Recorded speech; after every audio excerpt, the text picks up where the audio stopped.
28 सितंबर की रात राजस्थान के सीकर जिले के रहने वाले नेमीचंद शर्मा के परिवार के लिए वो रात किसी डरावने सपने से कम नहीं थी।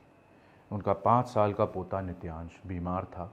बीमारी के चलते नित्यांश को उसी रात एक दवाई दी जाती है, एक कफ सिरप पिलाया जाता है, जिसके बाद वो बीच रात एक बार उठता है, पानी मांगता है और फिर सो जाता है। लेकिन फिर सुबह 5 बजे जब नित्यांश की माँ उसे फिर उठाने की कोशिश करती है तो इस बार वो नहीं उठता है। आनन फानन में परिवार वाले उसको अस्पताल ले जाते हैं, जहां डॉक्टर नित्यांश को मृत घोषित कर देते हैं।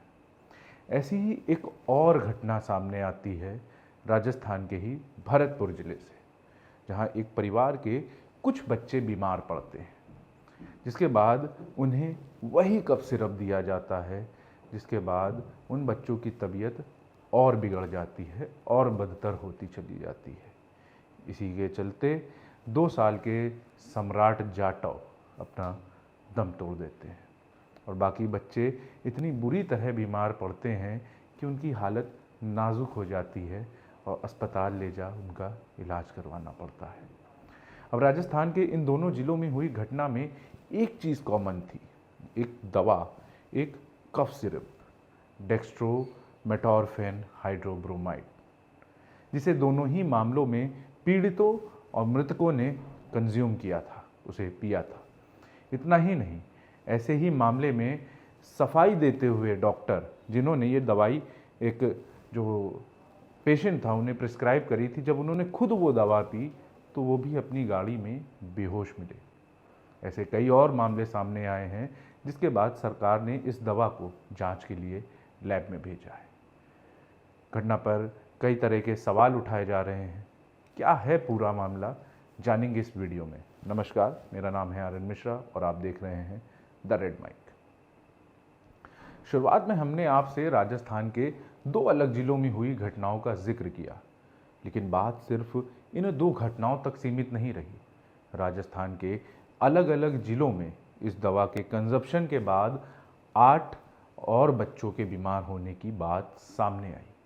बता दें कि बयाना ज़िले में सिरप की शिकायत को लेकर एक पीड़ित परिवार जब प्रेस्क्रिप्शन देने वाले डॉक्टर ताराचंद योगी के पास पहुंचा तो डॉक्टर ने खुद सिरप पी के ये बात साबित करने की कोशिश करी कि सिरप में कोई दिक्कत नहीं है। साथ ही उन्होंने खुद तो दवाई पी और एम्बुलेंस ड्राइवर को भी वो सिरप पिलाया, लेकिन सिरप पीने के कुछ ही देर बाद डॉक्टर सड़क किनारे अपनी कार में ही बेहोश मिले और जिस एम्बुलेंस ड्राइवर को भी उन्होंने सिरप पिलाया था उसकी भी तबीयत काफ़ी ख़राब हुई। हालांकि इलाज के बाद अब उनकी हालत ठीक है। हमने खबर की शुरुआत में जिन नित्यांत शर्मा की मौत के बारे में आपको बताया था, अब उनके रिश्तेदार का एक बयान सामने आया है। सुनिए वो क्या कह रहे हैं। तो नित्यांश नाम है बच्चे का। नित्यांश है जो रात को 8-9 बजे तक माता जी की आरती हुई और हुई है। पंडाल के अंदर हंसता खेलता खूब खेल रहा था खूब। उसको हल्की थोड़ी सी खांसी चल रही थी, तो उसकी मम्मी जैसे वो चिराना सी से वो दवाई लेके आई थी 3-4 दिन पहले, तो वो दवाई उनको पिलाई आधा ढक्कन ही पिलाई, ज़्यादा भी नहीं पिलाई। फिर वो सो गया। सोने के बाद में 3 बजे 2:30-3 बजे वो उसको चेत हुआ, तो उसको 2 घूंट पानी की पिला के फिर सो गया वो। अब वो क्या है, सुबह 5 बजे जैसे सब बच्चे स्कूल के उठते हैं, वो स्कूल के लिए उसको भी उठाया, देखा कि वो उठ जा, वो नहीं उठा, बेहोशी स्थिति में था। तो बेहोशी स्थिति में घर वाले भी उसको थोड़े हल्के फुल्के हिलाए फुलाए, तो मम्मी ने दादी जी सब ने हिलाया फुलाया, तो वो बेचैन अवस्था में था। फिर हमारे हरी जी डॉक्टर है, गाँव के डॉक्टर है, उनके पास लेके गए। हरी जी डॉक्टर खुद साथ अपनी गाड़ी से लेके गए सीकर एस के हॉस्पिटल में। फिर वो डॉक्टरों ने चेक किया और वो मृत अवस्था में निकला, मृत घोषित कर दिया उसको। अब जान लेते हैं कि ये दवा है क्या। रिपोर्ट्स के मुताबिक ये दवा यानी डेक्स्ट्रोथॉर्फन हाइड्रोब्रोमाइड सिरप एक कफ सप्रेसेंट है। इसका काम खांसी को नियंत्रित करना है, ताकि जो पेशेंट है वो उसको बार बार खांसी ना आए और इस जो खराश है उससे आराम मिले।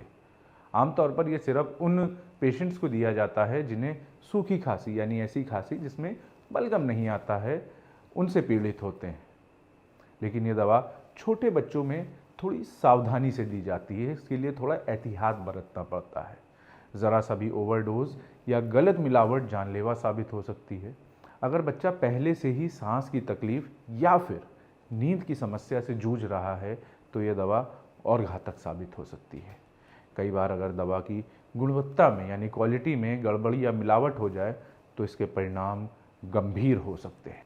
अब ऐसे ही कई मामले सामने आने के बाद राजस्थान सरकार ने इस दवा की बिक्री पर तुरंत रोक लगा दी। यहाँ तक कि दूसरे ब्रांड्स को भी इस फॉर्मूले पर बनी दवा पर एहतियातन रोक लगाने के आदेश दे दिए गए हैं ताकि और ज़्यादा नुकसान ना हो।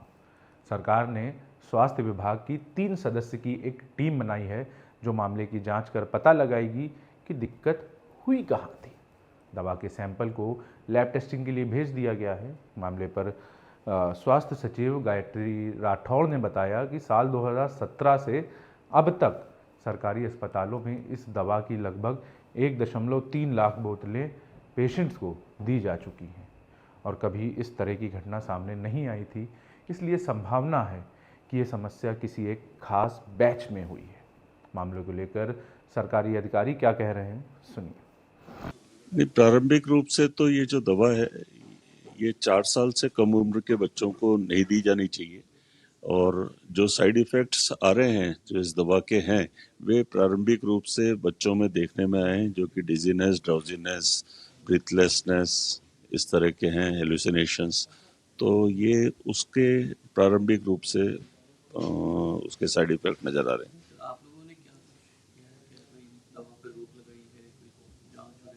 हमने दवा के नमूने लिए गए हैं भरतपुर, सीकर, झुंझुनू से और जो भी बैचेज हैं उसकी रोक लगा दी गई। करीब 21 बैच हैं जिन पर रोक लगाई गई है और जांच के लिए नमूने लेबोरेटरी में जमा करा दिए गए हैं और शीघ्र ही जांच रिपोर्ट आने पे आगे की कार्रवाई। एनडीटीवी से बात करते हुए बांसवाड़ा के महात्मा गांधी सरकारी अस्पताल के बाल रोग विशेषज्ञ डॉक्टर प्रद्युम्न जैन ने कहा, जिस दवा को लेकर शक है कि उससे बच्चों को सांस लेने में तकलीफ या नींद जैसी समस्या हुई, उस दवा पर पूरी तरह से रोक लगा दी गई है। अब ये ओवरडोज की वजह से भी हो सकता है। बांसवाड़ा में ज़्यादातर बच्चे इलाज के बाद ठीक हो गए। एक 6 साल के बच्चे की हालत गंभीर थी लेकिन अब वो भी स्वस्थ है। Rajasthan medical services corporation limited के क्वालिटी कंट्रोल के कार्यकारी निदेशक जय सिंह ने कहा कि डॉक्टरों को इस सिरप को लिखने से रोक दिया गया है। 22 बैचों के सैंपल लिए गए हैं और उनकी जांच की जा रही है। इस दवा के लिए कैसन फार्मा से सप्लाई फिलहाल रोक दी गई है। उन्होंने आगे बताया, राजस्थान के ड्रग कंट्रोलर अजय फाटक ने भी एनडीटीवी को बताया कि इसी कंपनी की एक और खांसी की दवा थी जो साल 2023 में प्रतिबंधित कर दी गई क्योंकि उसमें मेंथॉल की मात्रा तय मानक से कम पाई गई थी। 2 बच्चों की मौत ने समाज को झकझोर दिया है।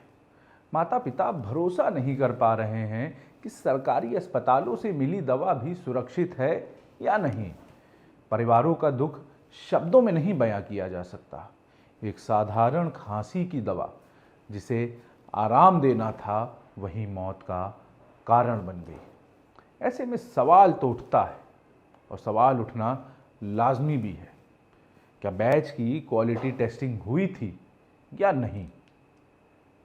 अगर हुई थी तो इसकी सप्लाई की परमिशन किसने दी? अगर नहीं हुई थी तो ये साफ तौर पर एक बड़ी चूक है। चूक ही नहीं, लोगों की जान के साथ खिलवाड़ है जिसका खामियाजा 2 मासूमों ने भुगता अपनी जान देकर। साथ ही न जाने कितने लोग बीमार हुए। सवाल ये भी उठता है कि जब दवा का बैच पास हुआ तो फार्मा को विजिलेंस की टीम क्या कर रही थी? मामले से जुड़े जो अपडेट्स हैं वो हम आप तक लाते रहेंगे। देखते रहिए द रेड माइक।